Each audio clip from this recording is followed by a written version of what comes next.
Theme of light. Yes. Okay.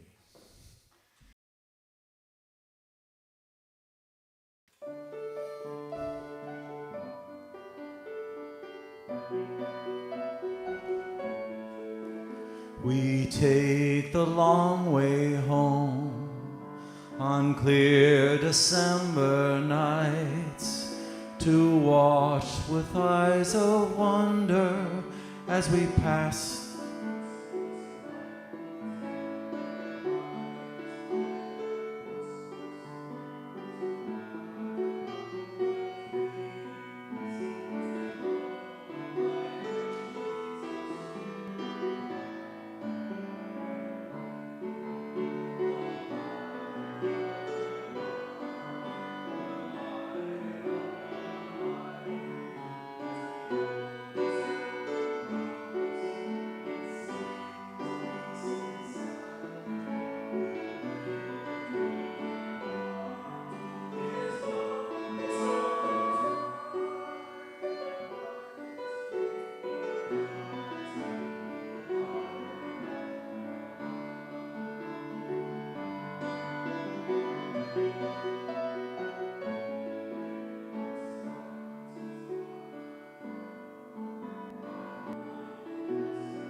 So,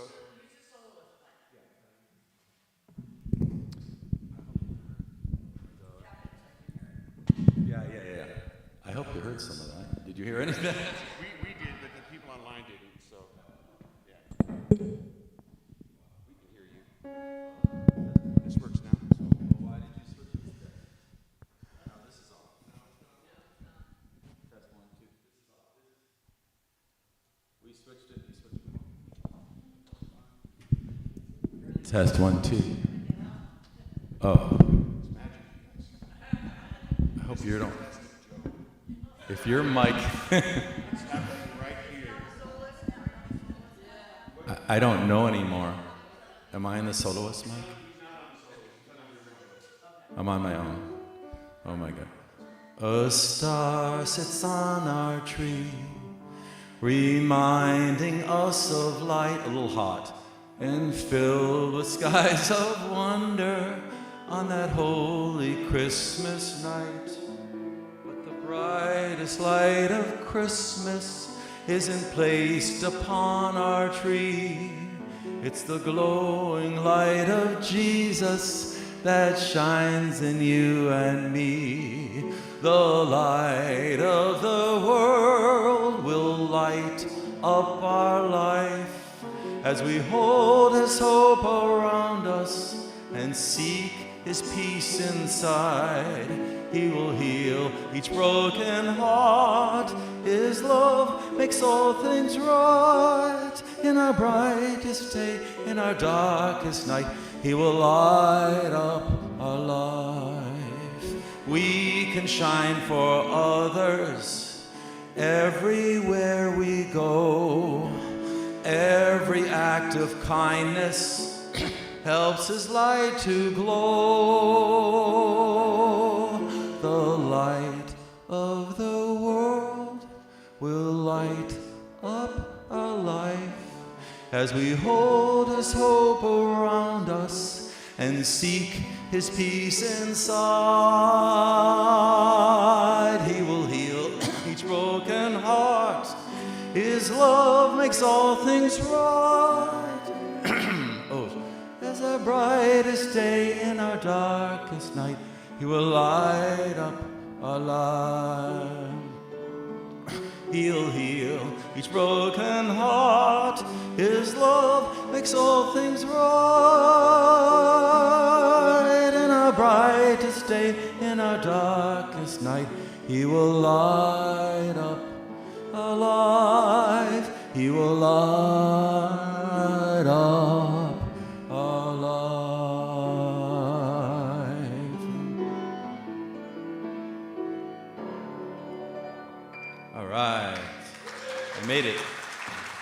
Made it through. Thank you.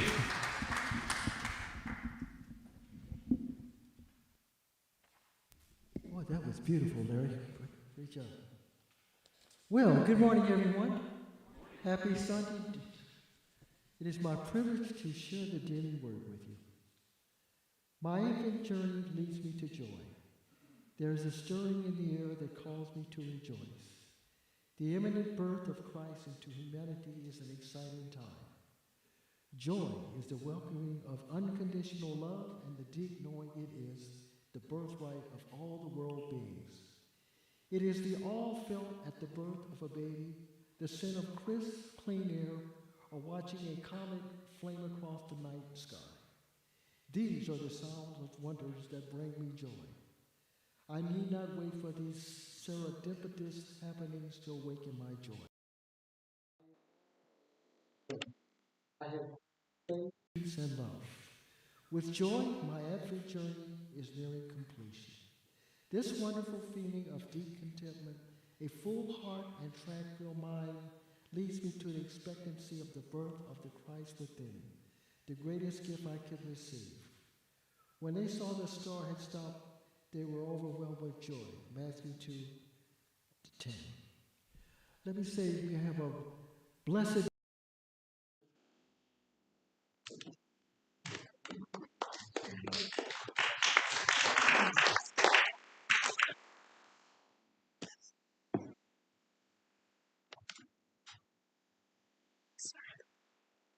All right. Bringing joy and light to ourselves and others. So we know that there's only good. There's only calm. There is no bad and there is no agitation. Now, from a human standpoint, you might say, well, that doesn't make sense. But from a spiritual standpoint, it makes total sense. Because when you get silent, go within and listen to Spirit, the worldly agitations drift away, and Spirit takes over. As you go deeper and deeper, this happens. So let's do that now. Let's take a deep breath together, hold it at the top, and release. And when you're ready, take another deep breath in, hold it, and release. And for that third breath, let's do it again. In, hold it, and let go. And if you will, drop your shoulders just a bit. Let's collectively, because we are powerful as one unit, all of us, let's collectively allow Spirit, the good of God, to enter into our hearts. This benevolent one is already within us, in every fiber of our body, in every aspect of our lives. And let's close our eyes if we haven't already, and if you feel comfortable doing that. Let's breathe into this benevolent one in us. And we now invite its joy and its light to fill our hearts and every part of our body, from the very top of our heads, all the way down to our toes, to the bottom of our feet, and going down into the earth, going down our arms, through our fingers, into the earth. And this love, and this light, and this calmness swirls around inside of us.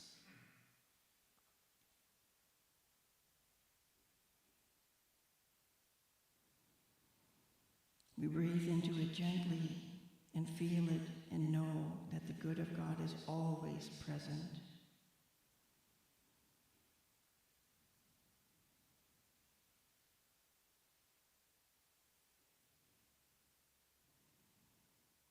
We allow it to go through us, in us, swirling through us and also around us as an aura through our whole body, big, long oval, protecting us with joy.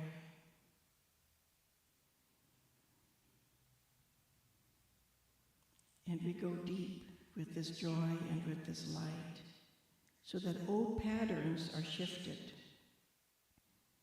and permanently release old patterns, ones we may not even know what they are, but that somehow still get in our way. They are now released, and we allow them to dissolve into nothingness.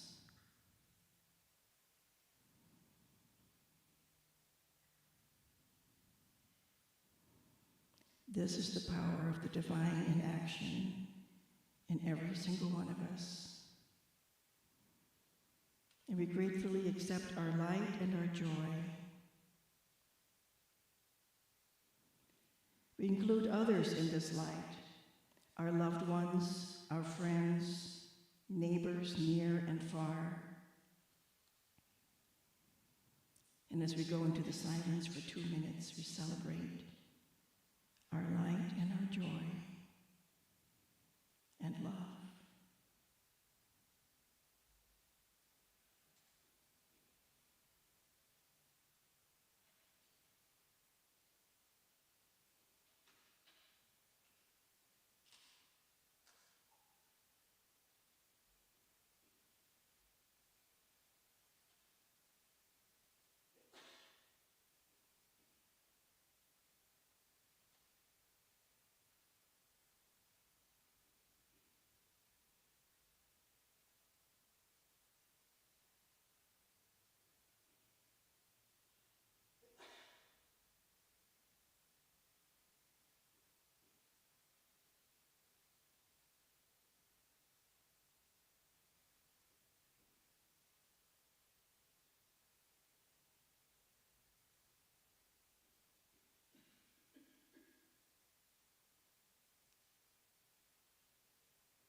Now let's come back to the sanctuary. Say thank you to the universe for this beautiful connection. Wiggle your toes and fingers and open your eyes when you're ready. And let's now say the prayer of St. Francis. God, make me an instrument of your peace. Where there is hatred, let me sow love. Where there is injury, pardon. Where there is doubt, faith. Where there is despair, hope. Where there is darkness, light. Where there is sadness, joy. O divine presence, grant that I may not so much seek to be consoled as to console, to be understood as to understand, to be loved as to love. For it is in giving that we receive. It is in pardoning that we are pardoned, and it is through grace that we are given eternal life. Thank you, beloved presence, and so it is. Amen.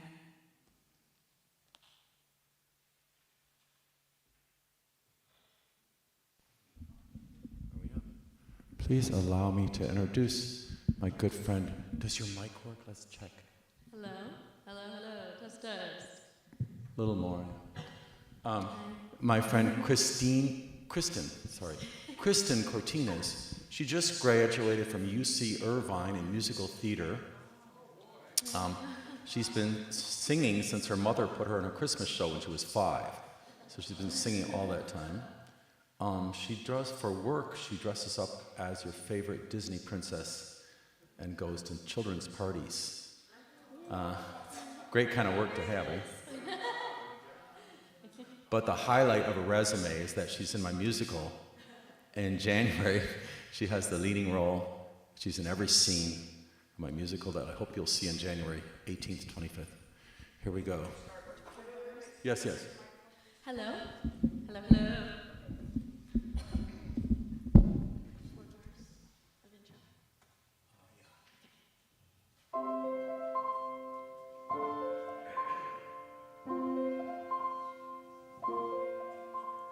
I'll never have the power to control the land or conquer half the world or claim the sun.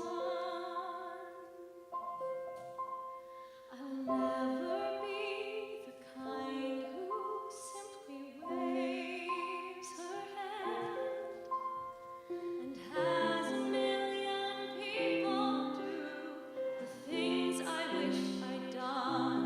But in the eyes of heaven, my place is assured. I carry with me heaven's grand design. Gloria, Gloria, will sing the name of the Lord, and He will make me shine. And I will be like Mother Mary, with a blessing in my soul. And I will give the world my eyes so they can see. And I will be like Mother Mary, with a blessing in my soul. And the future of the world inside of me.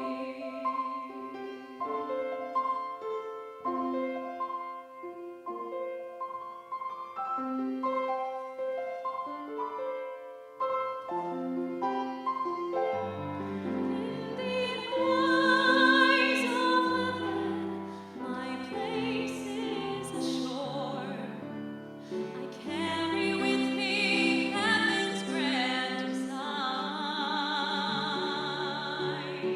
Gloria, Gloria, I will sing the name of the Lord, and He will make me shine. And I will be like Mother Mary, with a blessing in my soul. And I will give the world my eyes so they can see. And I will be like Mother Mary, with a blessing in my soul. And the future of the world inside of me. And I will be like Mother Mary, with the power in my veins, to believe in all the things I yet to be. And I will be like Mother Mary, and suffer any pain for the future of the world. For the future of the world inside of me.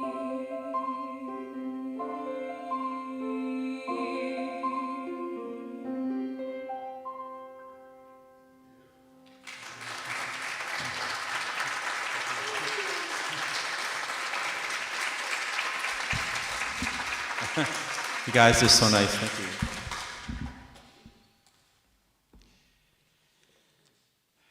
Yep, that's Disney Princess for you.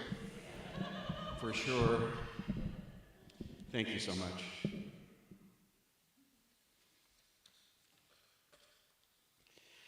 Well, this has been Advent for the last 3 weeks, and we continue into the last week of Advent today. It's an interesting journey. You know, Advent has some deep roots in traditional Christian theology. And what it is a way for us to see what was happening back in the days of the birth of Jesus as being hopeful, faithful, loving, peace-abiding, and joyous. That birth of the baby Jesus was going to bring all of those things. And this birth is an important birth. We had wise men headed out, in the story, wise men headed out to that location, and they found the baby Jesus and handed some gifts to the parents so that Jesus might have them. And it's symbolic of a lot of different things, of course. But in Christian theology, the joy is received by those in the presence of the Christ child. Now, back then, they didn't have the internet, and so nobody was, tweeting out the experience or posting it on Facebook or doing all those things that might make it a worldwide event. So, probably the ones that knew about it and were feeling it were right there. There's some other people that didn't like the idea. Herod didn't like the idea. He thought that Jesus was a Messiah and was going to be stepping on his toes and was bringing less power to his reign than more power. That people would follow him Jesus rather than Herod. And so he was concerned about it, and obviously when he heard that there was something that was going to unfold that night, he was concerned enough to ask these wise men, once they returned, to tell him the location of Jesus so that he could be quickly dispatched. That's a nice word. Quickly dispatched. We don't need any of this. We don't need to share power. We don't want to share power. And so the story begins. This is really an interesting beginning. It's like, today we might see the pilot, of a particular show, and this would be in the pilot, It would be in the show that kind of sets forth what this is going to be about, and it gets you engaged. The prelude to the greatest story ever told, Good stuff. And there's joy in that. The story brings forth some joy. Now we're not there. We're not there. But we can feel the joy of perhaps a second coming, which is traditional Christianity. This is where I'm usually lost, is in this idea that Jesus actually left. I'm one who believes more in consciousness, one in an unseen than a seen. And so I've always wondered, when people tell me about the Advent moment as being the second coming of Jesus, how it is that this great, amazing God consciousness could ever go away once it appeared. It was invisible when it showed up. It will always be invisible. It's going nowhere. And so Jesus, in essence, has always been here. It's inside of us. It's for our access. It's for our recognition. It's for the our allowing of these magnificent ideas, these principles to come forth. That's the way I see Advent today. See, I do not see it as a joyous idea in some future time when Jesus comes again to set things right. I see it as accessible right here and right now, and you can do it. It's up to you to open your heart. It's up to you to allow it. Or you can push it away. You can push it away. Lily Tomlin, I remember when she said this, she said, the mind is like a parachute. It only works when you open it. And that just makes so much sense. When you open your mind to something new, when you open your mind to a new way of seeing things, the world changes. Your impression of what's happening changes. Your perspective changes. Everything changes, So this Advent season, for me, is way different than most people see it. Way different. In fact, most people in Unity see it the way I see it. And one of the reasons why I absolutely love Unity because we recognize that everything's already here. Everything. You know, Rumi said, do not be lonely. Do not despair.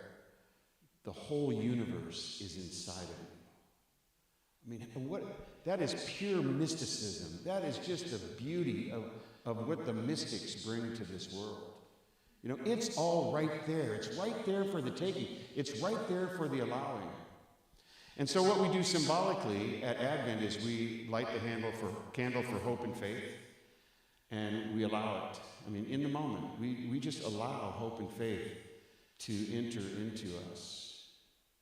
It's already there, into our consciousness. So hope guides the way, and faith is that power inside of us that says distinctly, yes, I believe that's mine. That's what faith is. Yes, I believe that's mine. And the mind part of that is the love, the peace, and the joy, the three remaining candles. And so we bring that about in us, which is the culmination of the mystical experience of bringing the Christ consciousness to our mind's eye in the moment. And we do this every year, and it becomes something that we remind ourselves of during Christmas. But you can remind yourself of this every day. You could. You could summon the hope and the faith for direction and knowing. You could summon the love for that presence of God that is always here, in, around, and through you. You could summon the peace of God, which is less ego and more what is. And you could, of course, summon joy, which is, I think, the absolute recognition that we are one with God. That absolute recognition that we are one with the divine. I think that was the message of the entire story. I mean, so the pilot of the program is that first moment that we start hearing about Jesus in the manger and the people that come to see him, and it sets up the distinct juxtaposition of the powerful. And as it unfolds so beautifully, we recognize that Jesus came to share with us the great message. The good news is that we are human and divine. We are just like Jesus, in that our potential and our capacity to be are right here inside of us. Ye shall do greater things and more than I. I mean, what a great statement. I love that statement.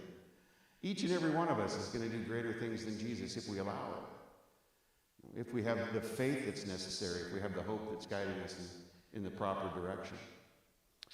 So, we're on joy today. And there's so much about joy that's been around for a long time, and most people don't access it very often or know how to access it. So I get to spend some time with this idea of joy, and sometimes my method of accessing it makes it, I go deep into a lot of writers. And I want to know what writers they relied upon when they wrote something. I want to know what their belief system is, and I want to know where they got it. And so I tend to go a couple layers deeper, and sometimes I'll find writers that aren't right there on the surface. I mean, they're pretty deep. There's a beautiful writing. It's called There Is This Newfound Joy. And it's by a guy by the name of Omid Safi. Omid Safi. He's got some terrific writings. I think he's a great thinker. This is what he says about this newfound joy. He says, there is this newfound joy. She is not a transient guest in my heart. My heart is her home. She is my home. I breathe well with her. I dream better, soar higher, laugh deeper, cry easier. Oh, joy, sweet, lovely joy. This joy I hadn't known before, and yet I have always known it. There was no time in which I hadn't known this joy. I knew her before there was a time, way before there was such a thing as place. This joy was there with God at the very beginning. This joy will be there long after this body of mine is dust. This joy, I am out of words to describe her. This joy is every joy I've ever known. That's about wrapping it up and putting a bow on it, in my estimation. I mean, Omid does a fantastic job of bringing the depth of joy to bear, and a fantastic job of bringing the idea that, this is us, this is everything, this is the divine, this is the activity of the divine in us as we allow it to unfold. It's a way of being. It's always there. It is me. It is a quality of the divine. Thomas Troward, somebody that I've studied at depth, had a list of qualities of the divine that he summoned up in many of his writings and his talks. Thomas Troward was a judge in India. He was there during the imperial occupation of India as an Englishman. Came home, got educated, became a judge back in India under imperial India. And he was a metaphysician, one of the greatest. He was a New Thought thinker. He was responsible for lifting Charles Fillmore to the next level. He was responsible for lifting Ernest Holmes to the next level.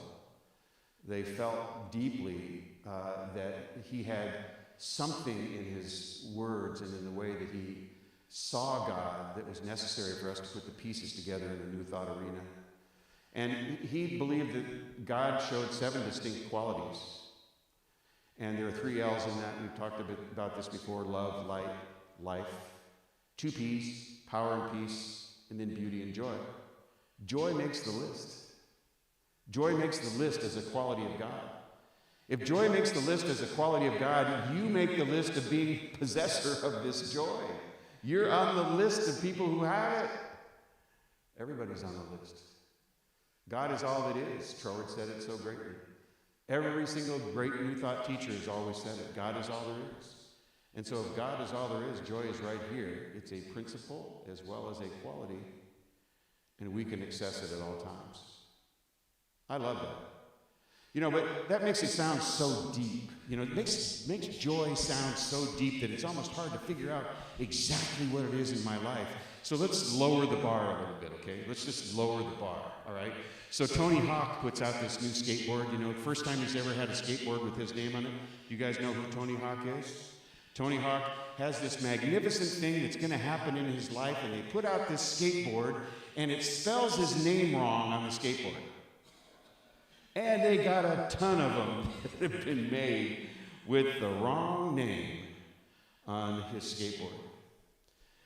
And so he could go crazy. He could live in this hell space. The biggest thing he's ever had in his life from a financial standpoint has now burned down in ruin. Or he could be joyous in this whole thing and put out a statement, which he did. Hurry, be the first to own the limited edition of the misspelling of Tony Hawk. Buy your misspelling Tony Hawk skateboard, And they sold out so fast it was unbelievable, because especially when the second edition came out, which spelled it correctly, there's a way, I think, to make lemonade out of lemons in every circumstance. And isn't that what joy does in us? Isn't the spark of the idea that we not only can do this, but we can unfold it in our lives? Isn't that what joy's doing? Wasn't that the joy that Tony Hawk brought? I know people who say, see those people over there? They got funny colored hair, and they got piercings, and maybe even a tattoo or 2, and they shouldn't have any of that. I mean, what the heck is going on? What's wrong with our culture today? It's just going down the tubes. Oh, for me, that's an expression of joy. I look at them and I go, whoa, you're a bird. You're putting on the coat of love. You're showing people a new you. This is fantastic. This is amazing. That's joy, see? That's joy at work in my life. I look at it and I go, whoa, how cool is that? You know, sometimes I stand up here and say, I love the spirituality of imperfection, because I know I'm going to screw up. I know there's going to be a screw up. You know, I know that. Let's have fun with it. Let's just have a blast with it. You know, rather than having somebody out there, well, this note didn't ring true, and I don't like the way this came out, and what he was wearing, nope. Or he almost fell down the steps. You know? I love it. I love it. You know, that inspired somebody to step in and be of service to me, and I thank you for that greatly. I absolutely thank you for that. You know, service is a demonstration of joy. Services. And you know, when you're of service, you are distinctly in the now for those you're serving. You are. Your mind is right there on it. Service is something that allows you to see the joy that's already in your life. Bring it forth. But it requires that you be in the now. I mean, you can lose that joy if you go into the past or you go into the future, you know, the fear of the future, the worry about whether or not you screwed up so badly that you're not going to have the friends or the job or whatever, you know, I mean, that fear. So there's worry, there's fear. But that's all not in the now. I mean, right in the now, you're having a great old time. You know, stay in the now. Your contact with God is assured, and joy is part of that. Look around and see these magnificent beings that are next to you and around. Isn't it amazing? I mean, just look around. Look at all the different ideas people have about how to show up. You know, the different colors, the different places they sit, who they're with. I mean, this is what an amazing thing, this life, you know? It's just fantastic. That's the joy of life, see? And when I say let's lower the bar a little bit, what I'm saying is that now, you know, it's out there in everyday life. Let's attach ourselves to it. Let's do that. This is the how. You know, people will go, I don't know how to do that. I don't know how to do joy. I don't know how to believe that I'm in alignment with this divine source, this Christ consciousness, that I am it. I don't believe that I am it. Oh, all right, well, let's start easy, you know? Let's start easy. Dress the way you want. Have the friends you want to have. If you don't like your job, don't do it. No, I mean it. I mean it. Let's start easy. Let's bring the joy. You know, I mean, because we feel like we're trapped. Sometimes we feel like we're trapped in this life that wasn't even designed by us. You know, joy is that thing that allows us to go, I've got to do it. Just have to. Are we getting somewhere now at a personal level? Yeah. Okay. All right. We'll let all those poetic guys do all that serious stuff, you know, and we'll get down to a personal level. You know, the guy who tried to get right down to a personal level, which I really, really appreciate and enjoy, was King Solomon. King Solomon wrote Ecclesiastes, or at least that's the rumor I hear, that King Solomon wrote Ecclesiastes. Anybody in here ever read Ecclesiastes? All right. Well, I don't know if you remember all the joy parts in it, but it's really about joy. Ecclesiastes is really about joy, because King Solomon says essentially in Ecclesiastes, chapter after chapter, that life is meaningless. meaning that this little thing that's happening makes no difference, no sense. That this little thing over here that you're worried about makes no sense at all. You know, all those things that you think are horrific, that will tragically turn on you, they don't mean anything. None of that means anything. He says, in fact, the greatest evil in this world is for people who have not only access to, but own everything. And he talks about this, you know, have everything they need and more, and yet they still strive for more. They still need more. They have no joy in what they have. In fact, they tend to live their lives like they hate it. And King Solomon calls that evil. Because no matter what they have, they can't find any joy. So essentially, he's saying, no joy? I'll call it evil. Now, I have a problem with the word evil, you know. I mean, no joy is not evil. I mean, it just is, but it's sad. You know, it's sad. So Ecclesiastes is great. That's where the song sung by the birds, you know, turn, turn, turn, came from, you know, through everything. Every season, turn, turn, turn. Yeah. So now you can understand it in a different way, you know. What he's saying is all those things are going to happen, you know, and don't worry about it. Just don't. Just have joy about the things that are going on in the now, you know, because life, as you know it, is meaningless. Now, there are so many interpretations of that. I'm going to leave it to the interpreters, but that's my interpretation, that it's about joy. So why don't you make today about joy for you? Why don't you do that? Make it about you today. Joy about your life today. Enjoy every bite of food today. Enjoy every conversation around the table. Enjoy every moment of this Christmas season. Enjoy where you're going and what you're doing rather than saying to yourself, God, this is hard. You know? Really hard. I don't know what to get that person. I don't know where to go to get it. I don't know anything about this. This is hard. Just want it to go away. Yeah, I struck a chord. Yeah. Don't. Stop that. Just enjoy every little thing that's right in front of you. Every little touch, every little taste, every little smell, every little sight, every little feeling. And I'll be right there with you. And so it is. Amen.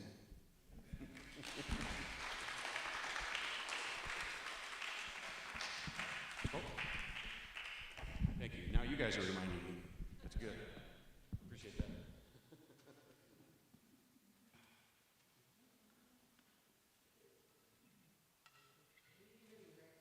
Oh.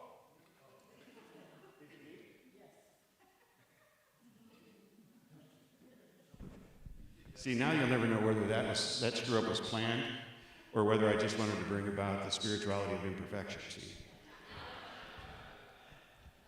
Or was it a senior moment?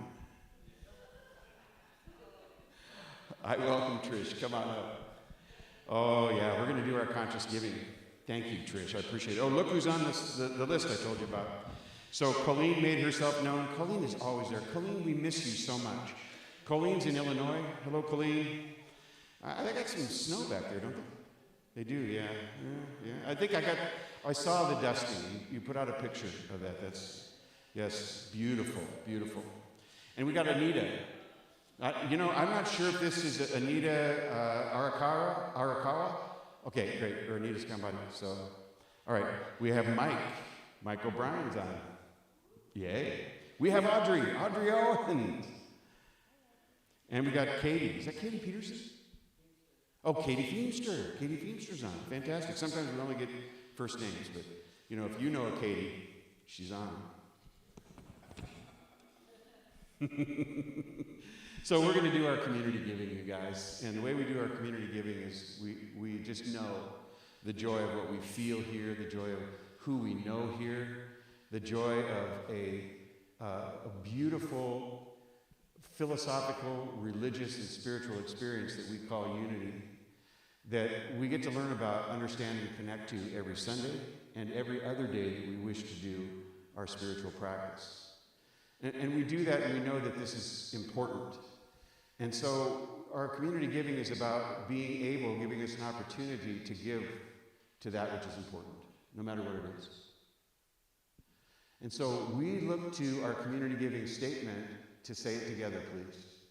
God is the source of my overflowing supply, and I am grateful. Oh, yes. Microphones, thank you. Does yours work, hon?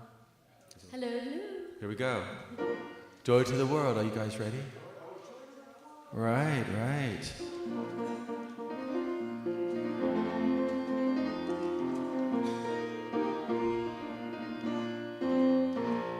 Joy to the world, the Lord is come. Let earth receive her King.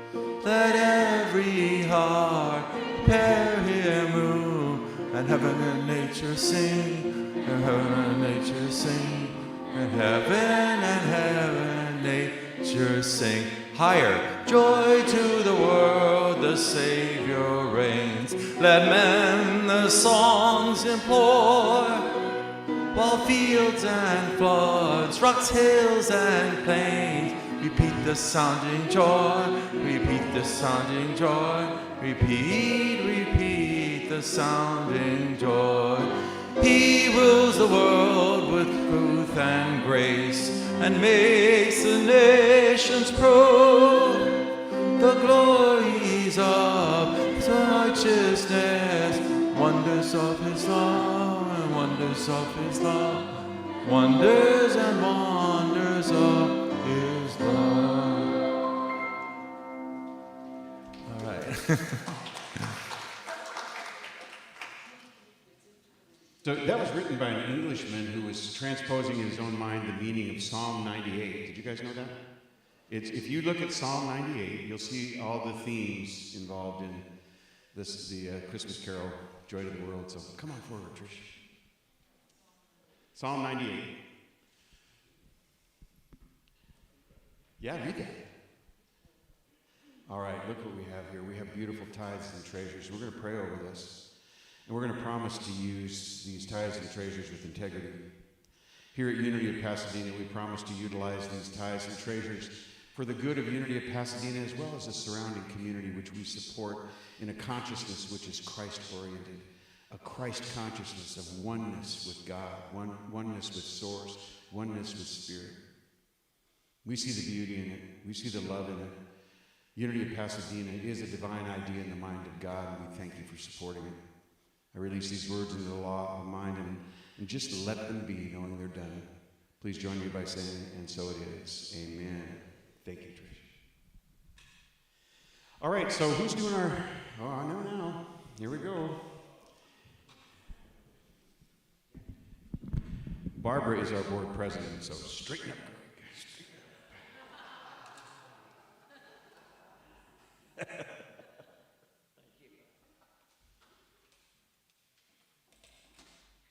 Okay, let's find the joy in our vision, mission, and core value statement, starting with our vision, which is envisioning a world powerfully transformed through the growing movement of shared spiritual awakening.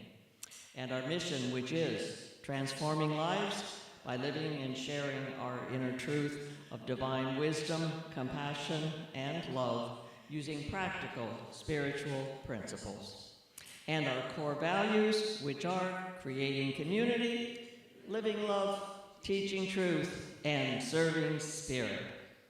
And one of the most joyful parts of this Sunday, of course, other than Reverend Greg's Truth Talk, hospitality. Today, Team S through Z and a few others are providing the lead on our hospitality. And remember, next Sunday is a 5th Sunday, and it'll be... There you go, got it. Okay, and in just 2 days, we're going to have our wonderful Christmas Eve service at 7 p.m. Everything is ready. The prayer chapels are ready. Reverend Greg is ready. The music is ready. The candles are ready. The only thing is we need to show up. So hopefully we'll see you there. And also, next Sunday, December 29th, then Basha will be back with the sound bath and Reiki one-on-one experiences, and you can check with Jackie to see if there's any openings left. And then Basha will also be back on the first Thursday of January, which happens to be the 2nd, continuing with that new event following the regularly scheduled centering prayer and meditation time that's from 5:45 to 6:45 at 7 p.m. Basha and Dennis and some other practitioners will be here for one-on-one Reiki, And it's a wonderful opportunity. Again, you can do both in the same evening, or either one. And we got Reverend Greg. We finally settled on a date for Unity, a Way of Life class, which we've mentioned before, is sort of like a prerequisite if you're planning to become a member, if you're just curious what this is all about, or if you just want to see how it has changed since the last time he delivered it. We have settled on Saturday, February the 1st. So January dates didn't work out. So if you mark your calendars, it is now firm.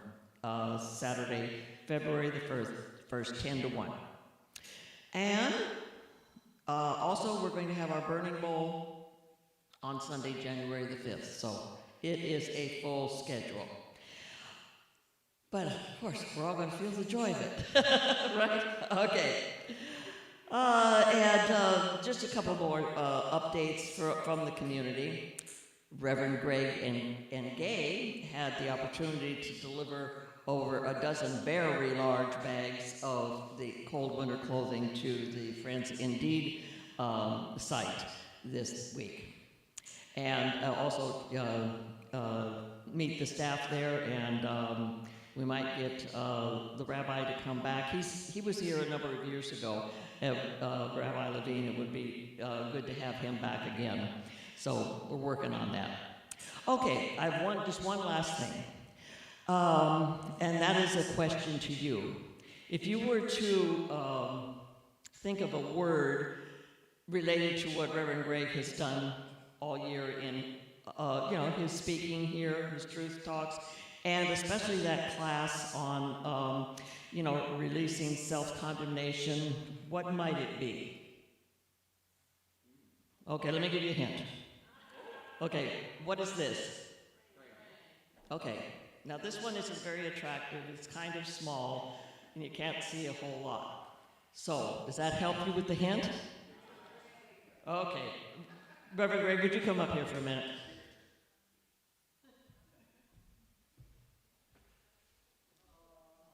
Oh! Yes. Okay.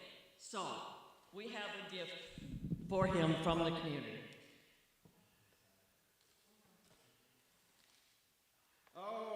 Cool.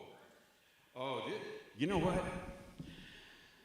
One of the favorite things that I don't have, but I always thought I'd like to have, is a clock that said now, instead of 1, 2, 3, 4, 5, 6, all the way to 12, This is just like it in an innovative way, isn't it? It's like reframed, so it's always available.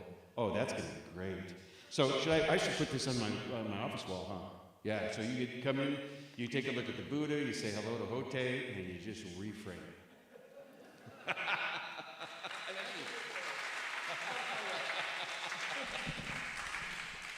This is amazing. Thank you so much. I appreciate that. You guys are just love in action. Truly are. So we are going to do the silent unity prayer for protection, and then we're going to sing a song. And which one is that today? Ooh, I choose love, yeah. We could even sing I Choose Joy if you want to, put that, yeah. So, the silent unity prayer for protection, let's stand for that. Yep, the words will be up there. So please join me. The light of God surrounds us. I am light. The love of God enfolds us. I am love. The power of God protects us. I am power. The presence of God watches over us. I am presence. Wherever I am, God is. I am divine, and all is well.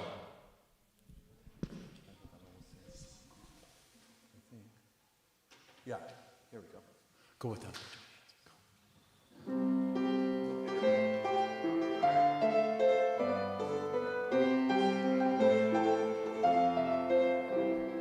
Peace in my life is glowing because I choose love. Love's always present, it's what I'm made of.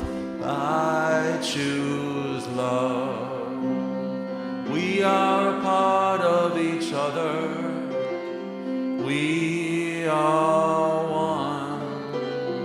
One tie that binds us, it can't be undone. I choose love.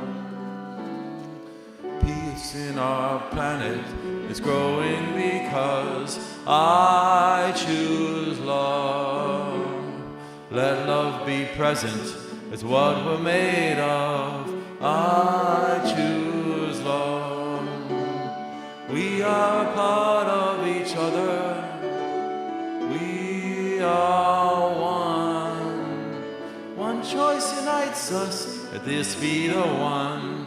I choose love. I choose love. I choose love. Ooh, ooh. All right, thank you.